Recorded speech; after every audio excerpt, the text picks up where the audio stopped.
Baldwin wants new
Good evening. My name is Leah Newton, and I work in reader services here at LPL. I have just a few housekeeping remarks to get us started. I'm thrilled to see all of you here, mostly our wonderful panelists who volunteered their time to be here, and you all as well. And thank you for being so patient with us when we had to reschedule this event. Myself and many other of my colleagues, including Ruby here, have been working really hard on Read Across Lawrence this year. Sorry, come on in. And we're very proud of and excited about the programs that we have to offer. The 2022 Read Across Lawrence book is, of course, Interior Chinatown by Charles Yu. In this brilliant, one-of-a-kind work of satirical fiction, we follow Willis Wu, who is a young Chinese-American man struggling to make his way in the world, particularly as an actor in Hollywood. We go on a journey with him as he navigates challenges like reckoning with his aging parents, racism in his industry and his country in general, and the cycle of poverty. We chose Interior Chinatown as our book this year, in part because we saw the lack of AAPI authors that had been featured during Read Across Lawrence. So many of the themes of Interior Chinatown and our Read Across Lawrence events revolve around the particular experiences that Asians and Asian Americans face. Erasure, cultural appropriation, systemic racism, issues of identity, portrayal in the media, racially motivated hate and violence, and yes, systemic poverty and resulting housing insecurity. I was going to take this time to remind folks about David Mai, who is going to be presenting tomorrow.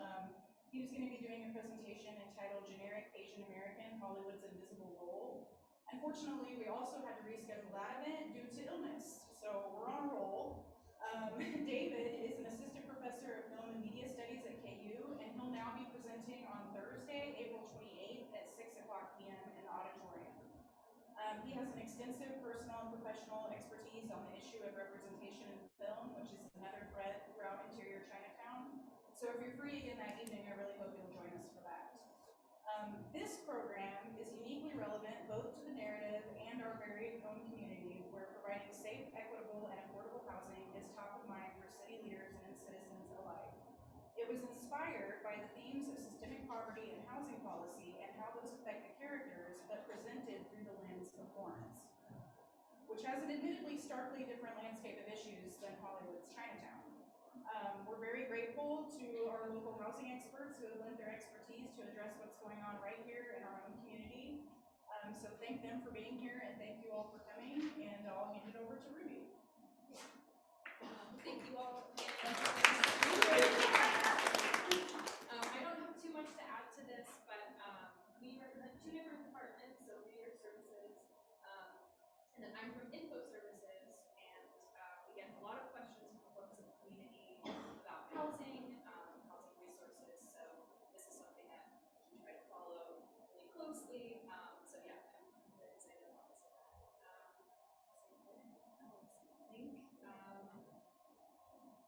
Just a little bit about the structure. We'll have our panelist conversation, and then in lieu of a full audience Q&A, we'll have our lovely panelists at tables, so you can chat one-on-one, get more information about resources. We'll kick it off by just asking each one of you to introduce yourselves and just talk a little bit about the work that you're doing. Okay, I'll start. Hi everyone, my name is Maria Ferredo. I am the landlord liaison for the Lawrence Douglas County Housing Authority. Essentially what my job is to work with our area landlords to promote providing and getting onto our program to become a landlord for voucher recipients. I also work with our social service agencies and their clients to make sure that they have access to affordable rental units, that they have clear and concise communication between the landlord and the tenant, and that they are successful and sustainable and safe housing. So that's just a small little nutshell. I do also work with Gabby, who you'll meet in just a second, with the Housing Stabilization Collaborative, and I do the landlord engagement piece of that. As Mario said, my name is Gabby Sprague. I'm the Human Services Program Manager for Douglas County. I just started in that role on February 28th of this year. For the past year, I've been working for the United Way of Douglas County, doing a program called the Housing Stabilization Collaborative that Mario mentioned. There's kind of two arms of the collaborative right now. One is stabilization, which includes a collective rent utility assistance program. It's meant to bring all of the agencies together in Douglas County that are doing rent and utility assistance under kind of one roof and process to make it easier for people trying to access resources. And another part of that is kind of just general conversations about what case management and what quote unquote supportive services looks like in Douglas County. And yeah, the other arm of that, that was the stabilization that I facilitate, and then the other arm is landlord engagement that Mario facilitates. So I'm in my role at Douglas County, I'm just looking to continue doing the shared grant utility assistance program while also working to be like a collective hub for social service agencies in Douglas County. I'm Thomas Howe. I'm with McGrew Real Estate, and I help people buy and sell houses. I've done it for the past 21 years. I've served in a number of capacities. Currently, I serve on the city's Affordable Housing Advisory Board with 2 other members of this panel. I have served as chair of Tenants to Homeowners, which I think is a great resource that we probably will do a lot more talking about. I work really well with first-time home buyers and helping people gain home ownership. Hello, my name is Representative Christina Haswood. I represent House District 10, which is the southeast of Lawrence and Douglas County. I'm in my 2nd year and 1st term. I'm so happy to be here. I do work on these issues more at the state level, so a lot of times when I do get constituency issues, I do funnel them through the city of Lawrence and Douglas County, or maybe the city of Baldwin City, Eudora, or Wellsville that's in my district. But we did have a couple legislations I'll probably talk about in the panel, but would love to do more. So if anyone ever has any ideas and wants to work with me, I'm more than happy to work with y'all.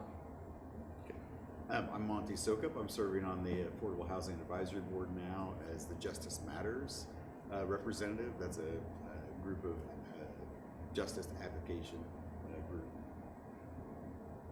I'm Rebecca Buford. I'm the Executive Director of Tenants to Homeowners, and we are celebrating our 30th anniversary in Lawrence this year. So we started out as a little mentoring organization to help families buy their first home, and now we manage 95 homes in trust. We've built 200 homes over the years, and we also now manage 122 affordable rental properties in Lawrence, and we just added some units in Baldwin City, so that's exciting.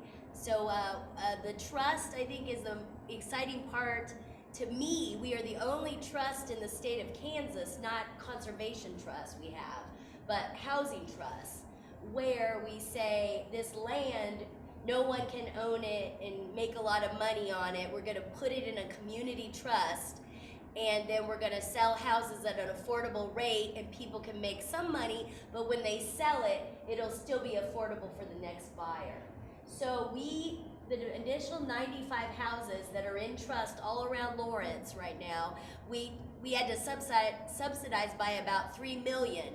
But they're now, if we look at the market prices, don't look at them, it makes you sad. and you look at what we can sell them for in permanent affordability to the next homeowners, they're worth about $8 million. So we've gone from $4 million to $8 million in affordability, in subsidy for the next generation and the next families that buy it. So I'm really proud of that, because I think it's really efficient use of community money, so that there's this permanent stock of entry-level home ownership, and people without a lot of means can build wealth. Well, you touched on this a little bit, but I wanted to start by just kind of talking about the situation that we're in, city, county, and state-wise, in terms of what issues we're facing when it comes to finding affordable housing. So just jump in. You don't have to go one by one, but you can if you want to. Do you mind if I add a little bit to that? Sure. So because above that, there's the national level. Right. And the national level, since 2006, when we went through a housing crisis and many builders went out of business, more households were created than homes were built. And which means that we have a building deficit. This has been taking place since about 2008 now, since all of that stuff happened. And it hasn't turned around. So we are about nationally 5 million houses in the hole. And the city of Lawrence, so I can go to Kansas and give you that information, but more specifically, in Lawrence, we are in a very similar position where for many years Lawrence would add 300 new houses a year. 300 permits were pulled, 300 houses were built. We've gone down to one point where we were at 70 houses. Right now we're in the 130 houses being, permits pulled for houses to be built. And so we have not created replacement housing at the level that we are having new households created. I have a quick follow-up question to that, if you don't mind. Because I saw today in Town Talk for the LJ World, and I don't know if anybody else just read this, but I just saw it today, and it was about what you're talking about, the housing shortage, where there's like a realtor group or something that usually does like a spring show. Yeah, it's the Home Builders Association. The Home Builders Association, yes, thank you. And they can't even do that this year. And I wondered, I was like, was that kind of sensationalized just for Town Talk, or has that ever happened before? Or is that like has it happened in years previously, or is that really something that's unique to 2022? So I've only done this since 2001. Oh, okay. And in that time, we have never had either the spring or the fall parade of homes canceled. Oh, okay. Usually there are 30 to 40 homes that are open, and these are new builds. And so that's not necessarily within this affordable conversation, but what it means is the people who are moving up, in other words, vacating the less expensive homes. It all trickles down. Yeah, it all trickles down, and so we have never been in the position where that is. We used to, as I say, have 30 to 40 new homes on parade, as they would say. Currently, we have around 60 homes of any kind available for sale. Not just new homes.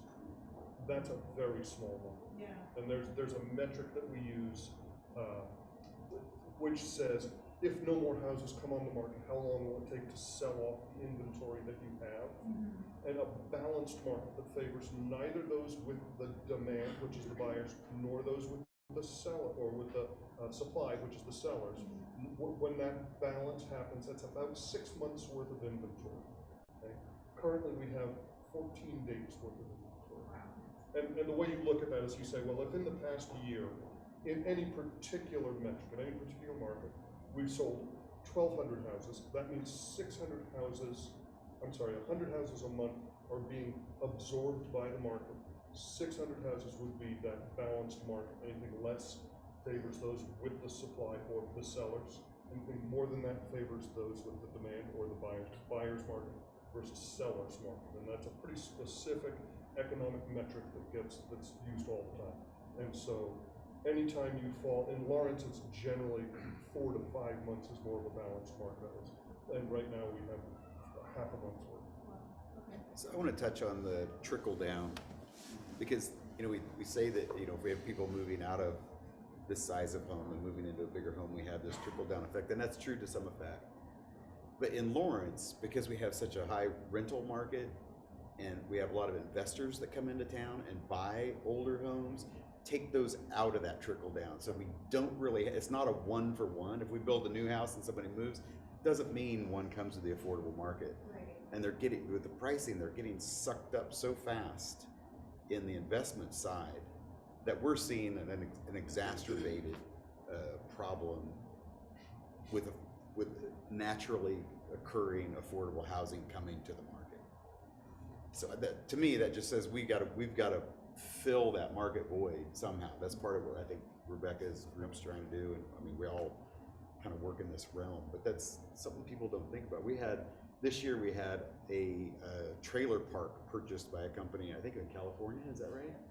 Came in and bought a trailer park and intentionally started evicting people, making it extremely difficult for them to pay their own rent. For instance, they required online payment. Well, you have people out there that, one, aren't banked, or two, don't have access to the internet and can't pay that way. And basically started evicting these people so they can dump all the properties there and then redevelop that piece of ground, because it's in Lawrence. Where was this market? 15th Street in Prairie and Prospect, that one on 15th. Yeah.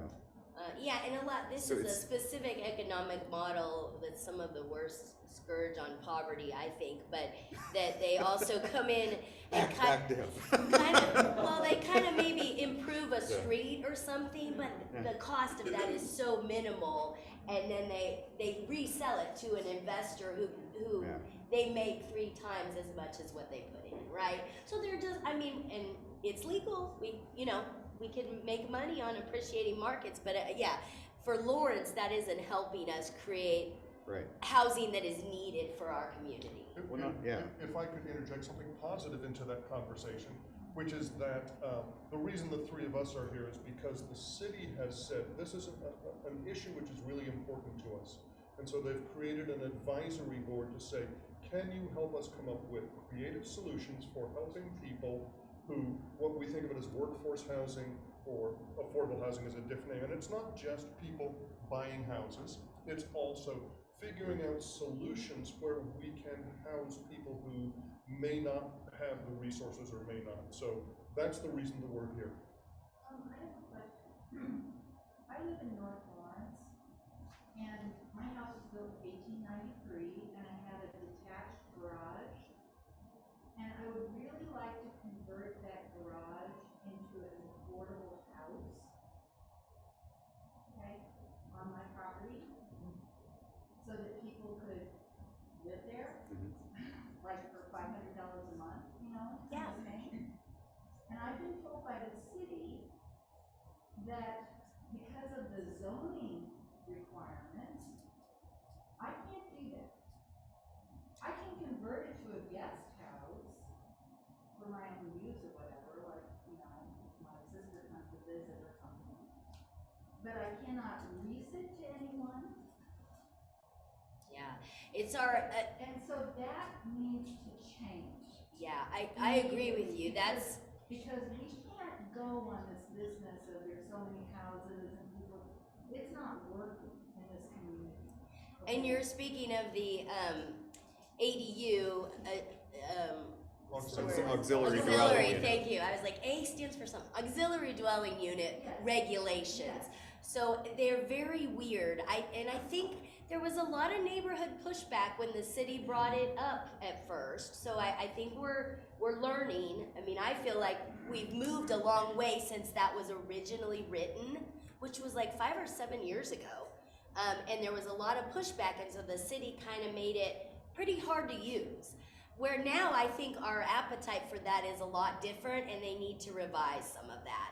And some of it is like you have to have 3 times the size of the house for the dwelling unit, which was one reason why tenant owners we did the affordable density bonus, so that we could get 2 little units, because yeah, sometimes we don't want 1 big unit and 1 little unit. Now that would work great for your lot. And I agree that you shouldn't have to have a 3-to-1 ratio. They just make a lot of really hard rules to use that very easily. And so I think we're looking at that. Development code, I think everyone agrees, has some real issues here and needs to be revised. So how do we get that changed? How do I get that changed? Well, talk to planning that you don't appreciate that, and let me know. And when we talk about development code and the Affordable Housing Advisory Board, I think you could come and speak to that.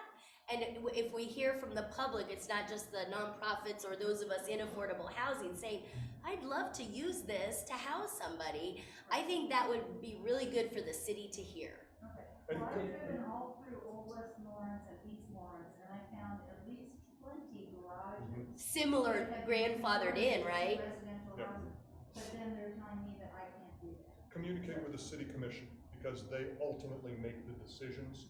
And so they need to hear it from you, that this is something which is desired. Then they need to take that to planning and zoning. Okay. And if I might interject, the city is in the process of contracting with a consultant to update the code this year, so your time is appropriate now, because you'll have plenty of opportunities to voice those items.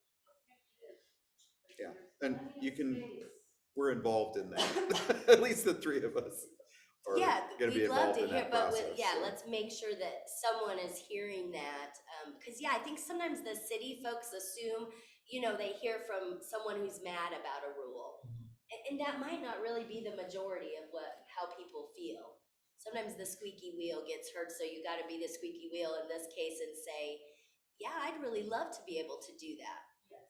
I read somewhere that RS5 lots already are qualified for ADUs, but it's RS7. It's RS5, which are also the city lots that is considering it. Yeah, I think they're thinking about allowing ADUs on RS5, which they originally did not. Yeah, by right, don't you have on 7 and 10? You Yes. have right. It's by right, so It's you don't by have to right. go through and your neighbors can't come and complain about it. And so what that means is, for anybody who doesn't understand what those zoning things means, it means residential, single family. RS5 means a 5,000 square foot minimum lot, and RS7 is 7,000 square foot minimum lot, RS10, et cetera. Yeah. I also hear from landlords in my constituency that they want to give out Section 8 housing funding and working with those assistants, that the inspections take a month and then they're losing out a month on rent and just the process of that. I know that's a federal I want to thing. follow up here. That is not a true statement, unfortunately. Our inspection process is something that was developed in compliance with HUD, the Housing and Urban Development Department of the federal government, and in regulation with city and county code. And so we take all of that and we provide an inspection of the unit to make sure that housing is safe and healthy environment for folks to live in. Those inspections take 15 to 30 minutes initially, and we have not scheduled out past 2 weeks.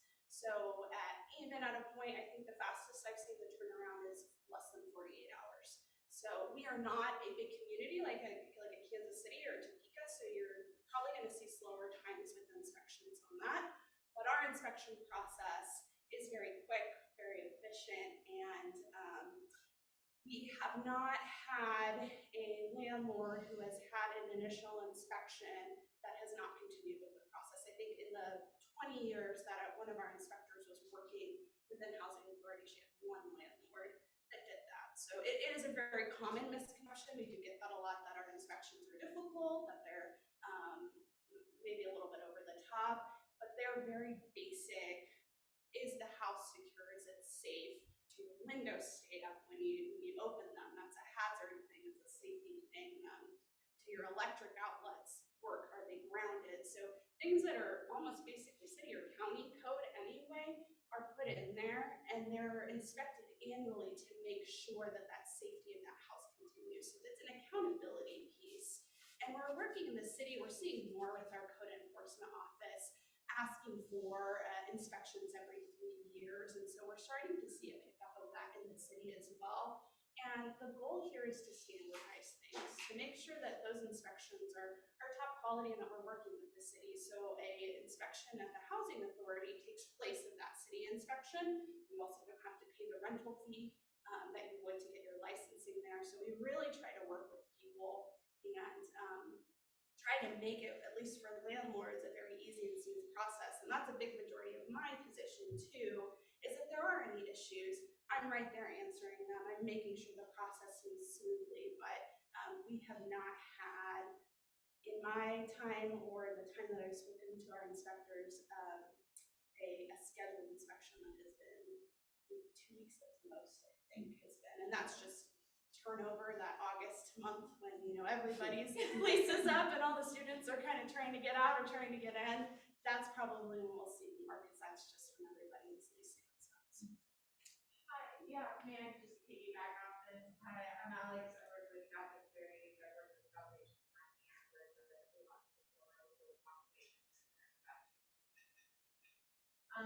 I am concerned about the lack of family housing that is safe and affordable. And I know that the county housing authority has a lot of incentives out there to try to make more landlord development friendly. You open that door and you have to start raising up people who have felonies. I'm wondering what the city is going to do about this shortage, because it is hurting our vulnerable populations.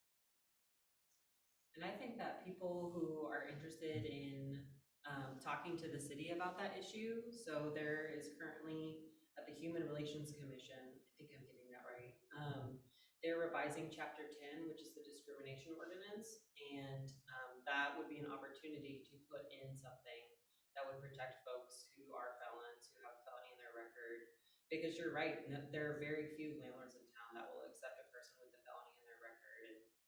people that we're just forcing into homelessness. I'm on that commission, and we are rewriting chapter Yeah. 10. I've been working with the students with the trailer homes and buying out from California, and we've been trying to pinpoint exactly who has that authority of that checkbox upon further research. I think maybe at the state we can maybe work on a bill together. I think it's called remove the check box, I think. Ban the box. Ban the box. Yeah, I think, because I was trying to figure out when you have to fill out these applications and you check felony, like who is authorizing that, who is keeping that accountable, and who's suppressing those people. You know, like if they had a convicted felon 20, 30 years ago, that shouldn't give them no options to affordable quality housing. And that's why a lot of people have to go through trailer homes and can't move up from there. So that's something that I'm really looking into at the state level policy. I will say on the, thank you for doing that, first of all, because that's really important, and you are absolutely right. I think the biggest barriers that we see when our clients, especially voucher recipients or low-income folks, are looking for is it's not only that barrier that they're low income, because we can provide rental assistance vouchers, we can provide programs to help them. It's those additional barriers, credit score. You must have 3 to 4 times the income, which if you're on a voucher does not make any sense, and things such as felonies. So we have these additional layers of practices that have kind of just become the norm, have been socialized. You'll see it in almost every landlord application that truly don't speak to the quality of the tenant that you're going to get, or the, you know, we come from the ideology that everyone deserves housing. So how can we work with you, landlord to tenant, to make sure that this is a good match, that it will be a mutual and good relationship, that they will pay their rent on time, and that those additional things such as a felony won't even factor into the conversation. And I know safety is a conversation that we have. You know, people pull up criminal's history, and that kind of could spook a landlord. Well, in my conversations with them, if it's something that is a past or non-violent, non-sex related felony, I say, well, typically, if they're coming through one of our programs, we have gone through an application process with them where we do have a requirement, or they're working with case management from a social service agency that is helping them stay on track and be accountable. And so we are trying to set them up for success. But if we do not have the housing stock, that repeat potential for, you know, going back to prison, not having the resources you need, that's what continues to perpetuate crime, not being adequately resourced.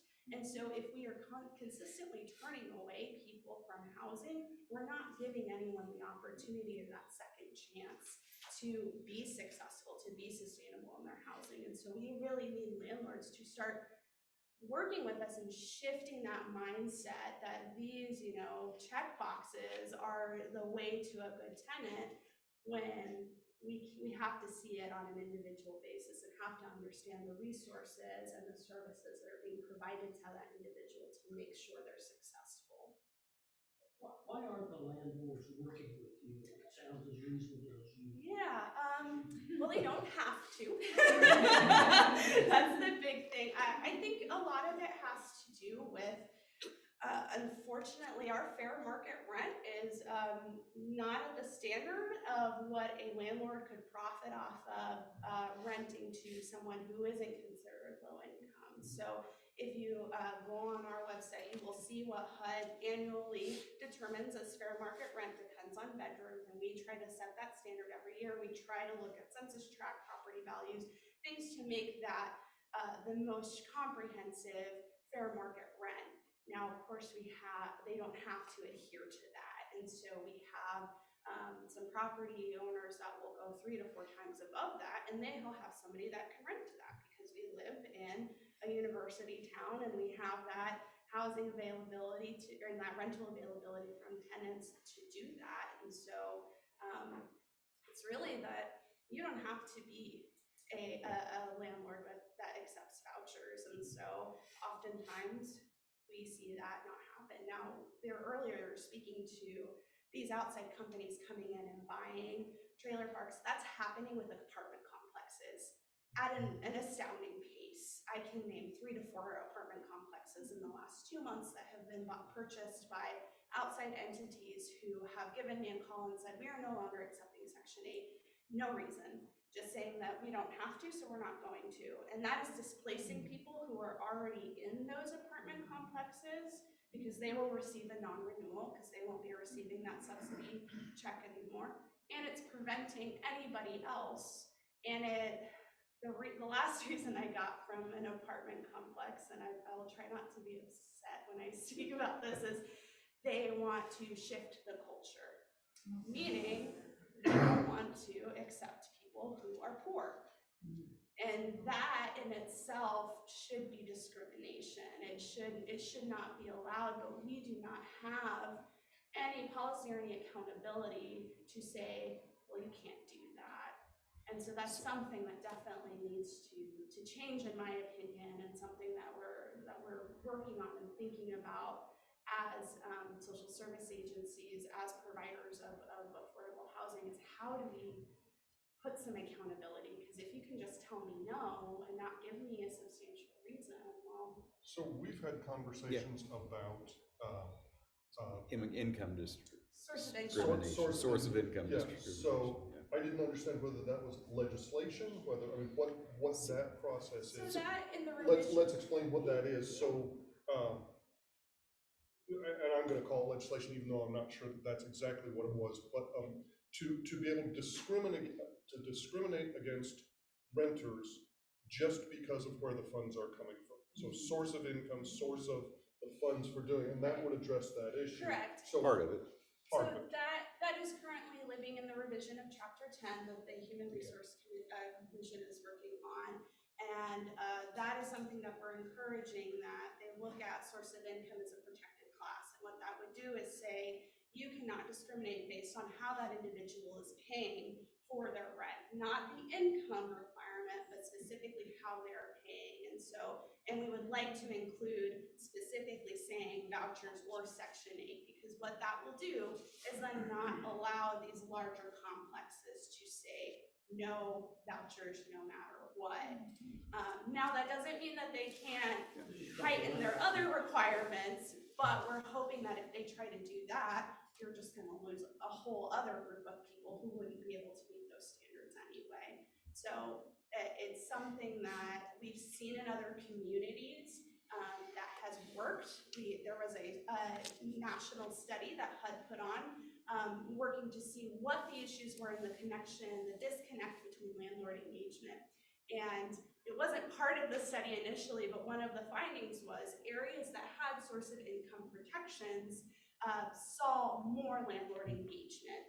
They saw more landlords participating in the program, more success, more housing stock availability for voucher recipients. And so it's something that has been measured, and I think that study started back in 2018 and is up until now and continuing.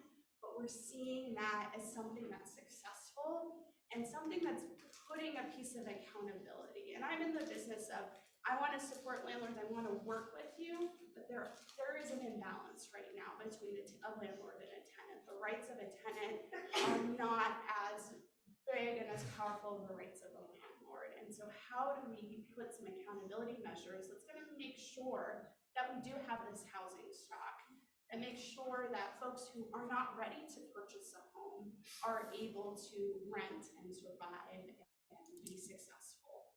And even outside of the accountability piece, like as a person, I also work as a quote unquote manager of some cooperative homes here in town. And we've been using the Kansas Emergency Rental Assistance Program quite a bit to keep people housed. And it's actually been pretty economically beneficial. Like I have guaranteed income coming in for folks. It's a little different in the sense that I'll get like 4 months of rent at one time in one moment. But if you budget correctly, like it's a very economically viable option. The same with vouchers, that's guaranteed income every month. So I think it's just about changing the culture of landlording and owning homes and renting to people to accommodate that kind of different structure. And I will say that that's the thing. Through this pandemic where we saw so many mispaid, unpaid rent, so many landlords not collecting on rent, folks that were landlords through Housing Authority got that subsidy check every month. they were paid, that rent was paid every month. That is a guarantee that we provide, that as long as you have this lease agreement and as long as you are continuing to house voucher recipients, you will have a check. The additional bonus, you will have me to talk to if you have issues.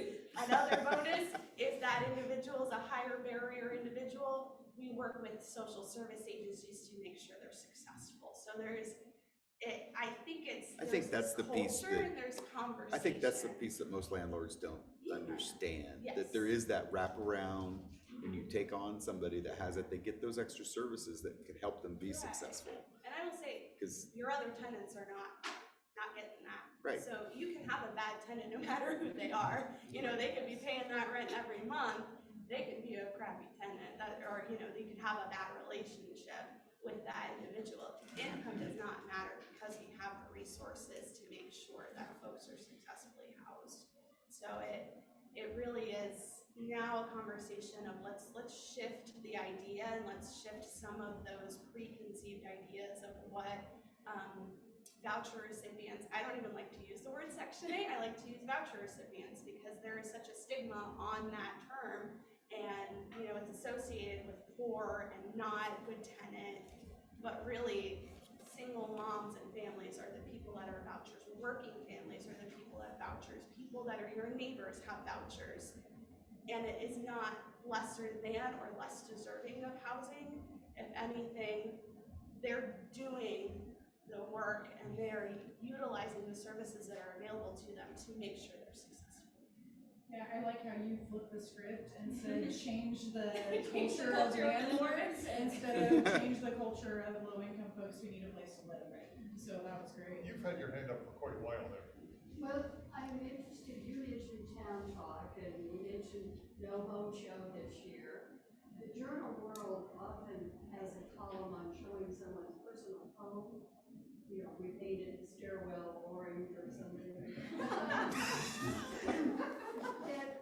that really isn't helpful information.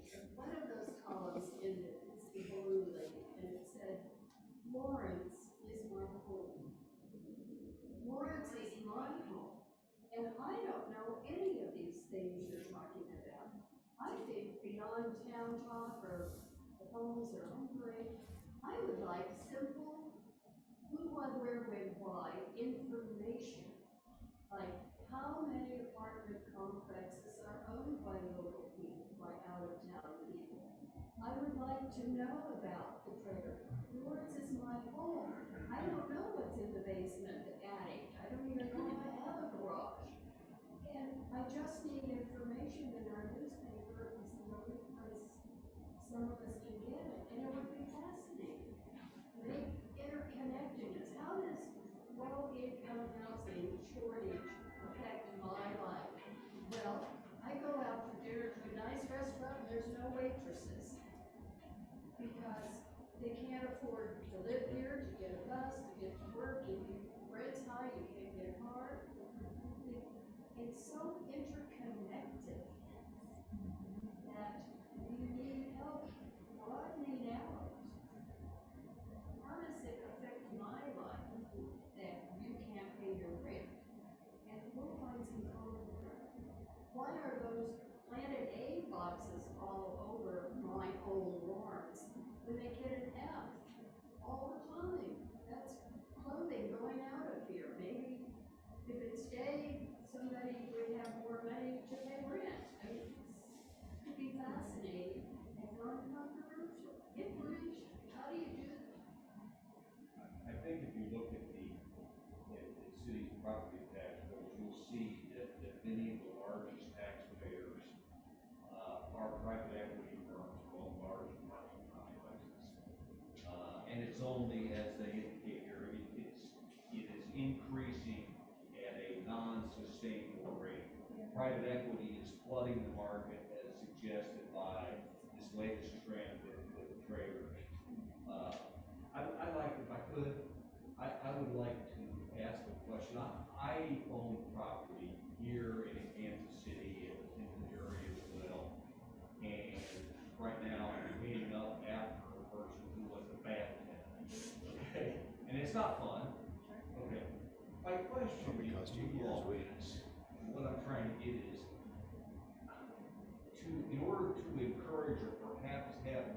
receptive landlords, is there a way that you can legitimately restructure rental contracts so that it provides landlords greater protection, easier access to do a 614? Well, to evict a tenant. Easy, I mean, if you have a crappy tenant, they're tearing your place up, okay? They have rights, I get that. But the reason why many landlords are reluctant to rent, okay, is because they don't want to do the cleanup. So is there some way, I mean, can you legitimately restructure contracts so that it will be more conducive for landlords to rent to people who their source of income is what the landlord wants to see? So landlords use their own leases. We do not dictate what lease agreement is used. So you utilize your own lease, but I'm also not in the business of making it easier to evict people. I don't believe that that is successful housing. What I can provide, and what I do have access to, are incentive programs to help mitigate damages. We have funding that we've received from the federal government that we're asking from community, pod, city, and county to have this pot of money that if we would have a tenant have damages to that property, that we would be able to pay that out and continue to at least find a solution where we're working on mediation.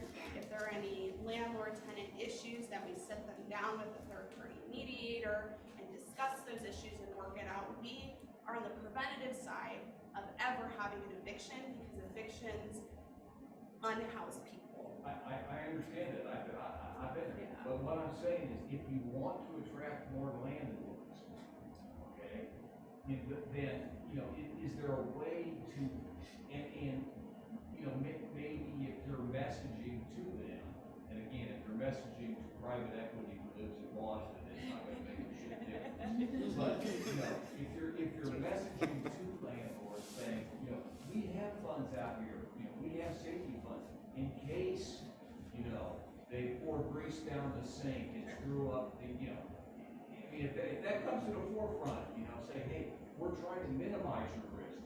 Yeah. Mitigation is, I think, what we're really working on, and we haven't had a lot of those programs, and we're realizing that is absolutely critical. That you want to give back to your community, and you want to give someone a chance with a lower income, or you know, you want to serve that single mom. Right. But if you and I've been doing affordable rental management for 22 years. I've had a few of those, okay? That were not fun, and you were so mad. And they just, you know. Now, I will say, in all fair, in 22 years, there's been a handful of people, I would right? say the housing authority, that is also a stigma that we do not get a lot of. I mean, a couple of years. That's what I'm saying. Hundreds and hundreds of tenants. I can remember those on one hand. Okay, so I want to be very clear that is not very common, and I think it would be just as common to get someone, a college student, that destroyed. Actually, my husband.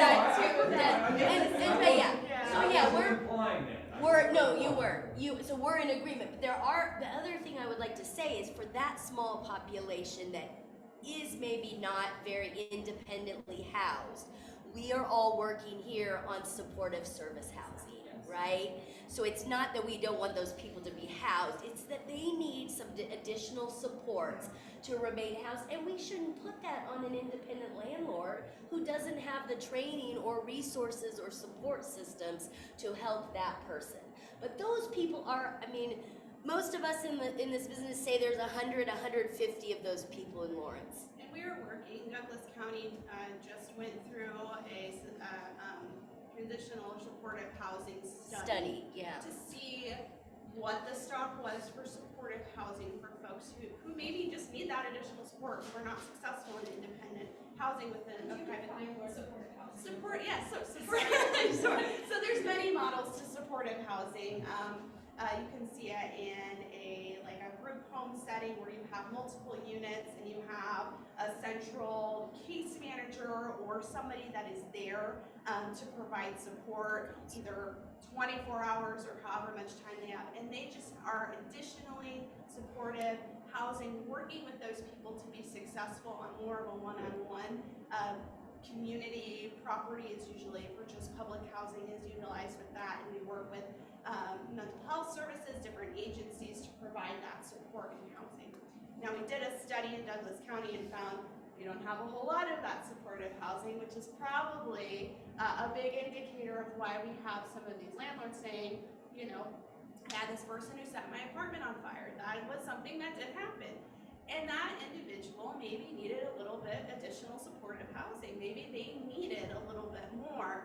And we cannot punish them by saying, well, now we're just not going to have a house for you and a place for you. But we also cannot in tandem punish this landlord and say, well, you're just going to have to deal with it. So where do we meet in the middle? We find alternative housing models. We use our city funding, our county funding, our federal funding to invest in those properties and make them indestructible. Get the case management, and that's a thing, get the case management to be supportive, to be there for them, and help them become sustainable. And we can see people, you know, move out of that and into housing on their own. Maybe they stay there, and that's just the model that works for them. But there has to be different models because we cannot treat everybody the same, especially if they need that additional care. So we have like a handful of houses that do that right now. I mean, very small amount, and we need 150 units of that. So that is a challenge and a service gap in my 20 years that I'm really excited that this community is kind of realizing, and I think we're heading down the right path to acquiring those kind of units and building those with collaboration. For example, Tenants to Homeowners and KU Endowment actually helped us get some units where we work with Willow Domestic Violence Center, and DV survivors and their children are housed there, and they need some more supports because they've been through a lot of trauma. And so that's a great example, and we've seen sometimes those families really have a hard time kind of functioning independently without some supports and trauma supports for a year or two, and then they can move on. So we just need a lot of those kind of housing supports that help people go from surviving to thriving. We just opened the Cottages, which is a building project that the Housing Authority and Burt Nash partnered in on. It's right next to the new treatment center that's opening up. We have 10 units that we just filled in March. All of them have case management. All of them are experiencing homelessness or needed that additional support. Now they have their own unit, top of the line, energy efficient, nice, clean, healthy housing because people deserve that. And that is one segment of the population. Yeah. But I walk by there every day, at least once, about twice a day, and every morning at 7 o'clock in the morning, I see the same guy. He's coming off, this is a different population. He's getting off of work and going down to the river, okay? Because he makes $15 an hour, and I don't know what his past history is, even though I talk to him every day. I don't know what his past history is, but he makes $15 an hour, and he doesn't have anywhere to live. Yep. That's a real That's a problem. different population. Yeah. And that is a population that we're working with, and outside of my job in the Housing Authority, I work with organizations like Food Not Bombs, where I go directly to these campsites and I work with our homeless population. That's something that has been a service call for me to do. There is a gap, and we are working on that gap. Housing Authority has a program called the Transitional Housing Vouchers, where we work specifically with chronically homeless population to find successful housing for them. And our application requirement is different because they are referred by the shelter, Burt Nash Homeless Outreach Team, or they come in and apply for it, and we work with them with case management to get them housed. And so we say we want more of that. We want more funding so we can have more vouchers to do that. We need more housing to support folks who maybe need, and I will say transitioning from homelessness to being in a home is a culture shock. you need support to do that transition. And a lot of the times we house people and we say, we're done. And that's not how it should work. There needs to be supportive models to continue to help them become successful, to help create and give them the autonomy to be able to live and function on their own. But there is that transition period that needs that support, and that's what we want to work on. You know, it just seems to me, I'm relatively new to this community, but the fundamental problem, this is all wonderful, you do all that, the problem is there's not enough housing that's affordable. We can talk about this as long as we want. The fundamental problem is we do not have sufficient housing. I don't know about because we haven't, rentals. what? I don't know about rentals. I have an apartment complex that said no to me for 6 months, who had 50 vacant units that finally accepted Section 8. So it is two problems. Yeah, I think it's not twofold. I'm not saying it's either, we either don't have enough, or we don't have enough of the right kind, or enough owners that are willing to cooperate. Right. Yeah, And the fact of the matter is, it's a money-making business in this town to own property and rent it. And I think we can talk about all these programs, and I think they're great, but the problem is, there's a handful of people getting it, and a ton of people that need it. And I'm kind of curious, what is Douglas County doing, or the city, to try to expand the amount of available affordable housing? And we have some money coming available. ARPA So I funds don't know have, whether we'll ever see it. yeah, ARPA funds, which is the most money in housing since the 1950s. So we do feel like there is some potential here, right? In my 20 years, the most potential there's been in a long time to develop units that increase supply. There's 90 units-ish in the pipeline. In the that are getting pipeline, we've constructed been right now. working for the last year on what's a way to get supply up for affordable And- housing in all of these so types. The study which was done says, what's the whole, what is our need for? 360-ish. Well, that's supportive service. No, I- Supportive About is like- 2 to 5,000 in affordable supply. But that's from supportive service to first-time home buyer stuff. So that's quite a spectrum. But yeah, we know if we can do several thousand, that'll be an amazing dent, but we still need 5,000. So sometimes it does feel like a drop in the bucket, but I feel like the continued effort of, changing a little bit of the greed culture of, like, if you are a landlord and you can just accept a little less rent for a working mom and make that relationship, let's do that. That could help. Let's build some more supply. Let's make sure people can move on to their next house so that entry-level houses are open, and try, maybe realtors, maybe there's ways that we try to sell locally instead of to these California investment Or companies, put some right? accountability on those California investors and say, you have to take vouchers, Yeah. you have to take Or at least they affordable have to take vouchers. And there's some incredible, there's been building permits, we see it with 9Del Polar Lofts and Penn Street, that they have dedicated units through their contract to build those units to provide affordable housing. And it's not all of the units, but I say I have the best working relationship with those apartment complexes and getting our folks housed, because one, they have to, but two, they want to. And so we need more of that from those larger unit holders, and we also need those smaller landlords who have a couple properties, if they can. And I understand you have to pay the mortgage, I understand that it's also an investment, but if you can work with us, it's going to a family, it's going to a single working mom, it's going to everyone, because it doesn't matter. You deserve housing if you're a single person, if you have a family of 10, you deserve housing, and that is the culture shift we need to start looking at. That's really an excellent segue into kind of the ending part of it. We're gonna hold all public questions until the end when they're seated there and can answer your guys' questions one-on-one. Because I think we did want to talk specifically about the good news. We've talked about all these kind of troublesome things, and you folks just mentioned some things there that are kind of promising. Did anybody else have anything that's like? Well, I would just say go ahead. So me and a couple of legislators did get HB 2187 passed, which was enacting the first time Home Buyer Saving Account Act. It was signed into law last summer and should be into effect this summer. And this was really an effort, bipartisan effort for what I'm a part of the Future Caucus, where we're all under, I think it's 40 years old.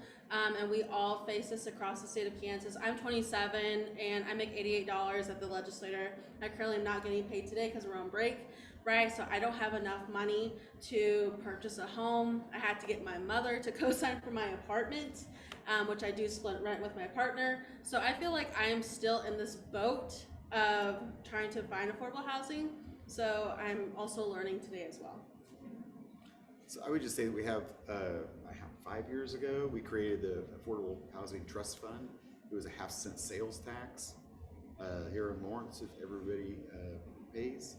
And it generates about $1 million a year. And the Affordable Housing Advisory Board receives proposals for affordable housing projects, and we award basically that $1 million every year to different housing projects. So things like Penn Loft got a thing for us. Rebecca has gotten several different we've projects created partially funded. probably 100 unit or like over 100 vouchers and and at least 50 to 100 units over a few years. So I know sometimes it feels like a drop in the bucket, but it's still every little bit helps. And one of the strings that goes with those funds is we expect you to create affordability. So it's not we're just going to give out the funds, but instead, as we use these funds for creating this, we expect some return in terms of what you're going to do for the channel, for the workforce, for affordability.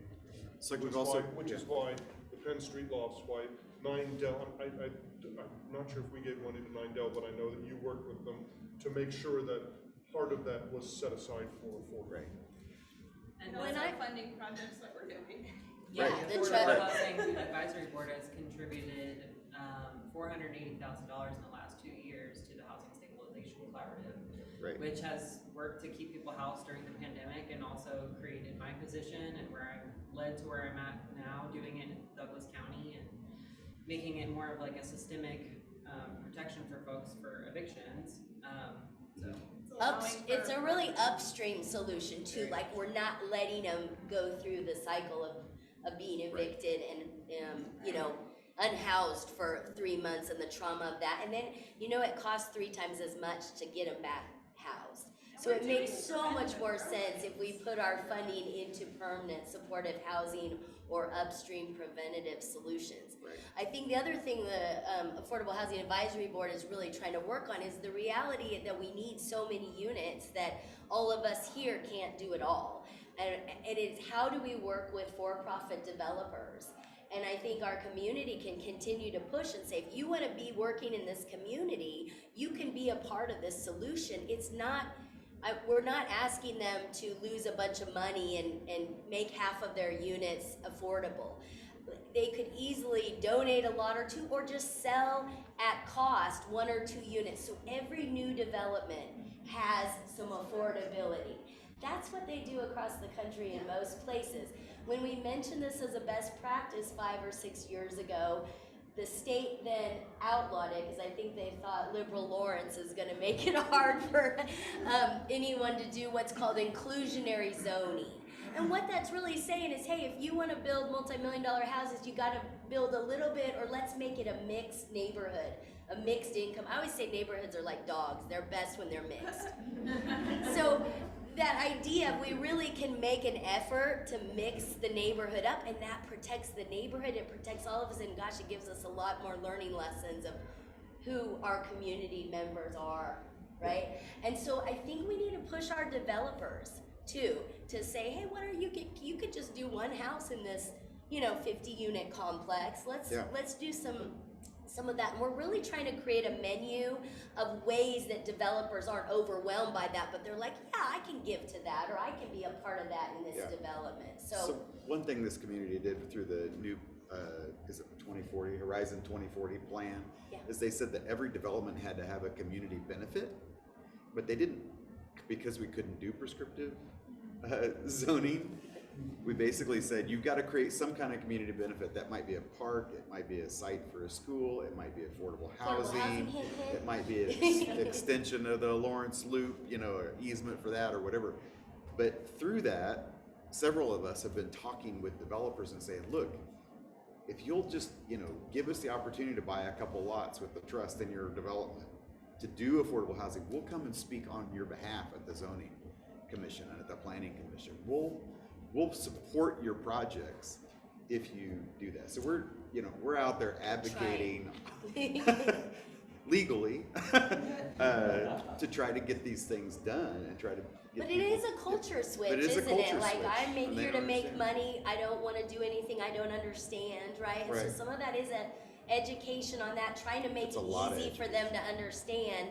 And that I could be a financial tool. Like, if you've pre-sold 10 of your lots to me for affordable housing, that makes your construction loan easier. I mean, we can be a part of their financing package if we bring funding to it, and then it's a win-win for the community because they get their development and they're going to make money, but we're also putting affordability into it. I think we can be better. We really can.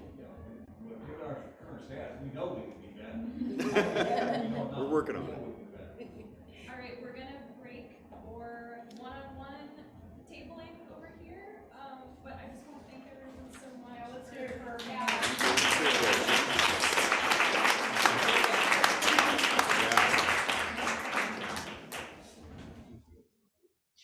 just want to tell folks, if you want a copy of Interior Chinatown or read across Lawrence, there's something there. You can Right. self-dissolve. It is. Because we're always on the other end of it. We have neighborhoods that are like,